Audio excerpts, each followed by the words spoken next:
You seem to have a pretty good idea of what Samsung's going to be announcing. Tell us about what you think they're going to be unveiling at this event.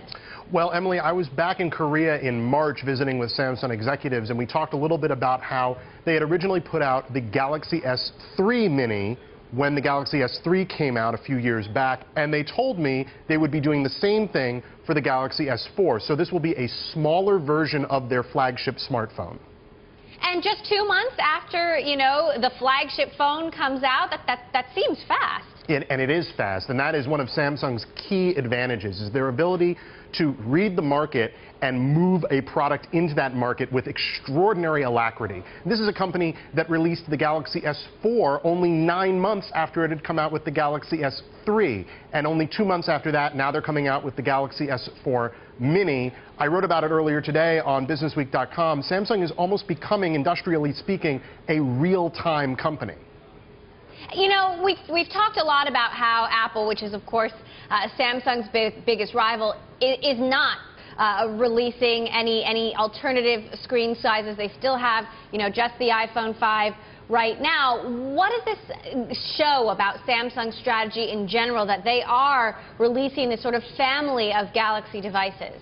It's very true. Samsung pursues a portfolio strategy and really kind of creates any product they think the market wants.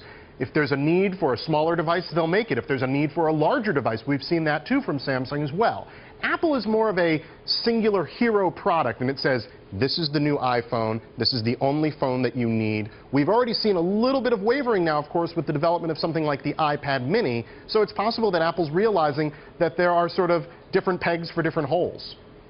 In reading your story, you talk a lot about how Samsung executives tout they listen to customers, which sort of brings to mind that iconic quote from Steve Jobs, where he said something like, why bother listening to customers? We need to tell them what they should want, essentially. There's a very famous quote from Jobs saying the customer doesn't know what the customer wants. And a lot of people focus on that as highlighting innovation and not following the market. Samsung gets sort of a bad rap for that. But there's a second part to that same Jobs quote, which says, by the time you know what they want, it's too late. And when he said that, he was talking about Next computers, when it took them 3 years to develop a new system. Samsung is able to do it in a matter of months, kind of disproving maybe some of the theory underneath that quote.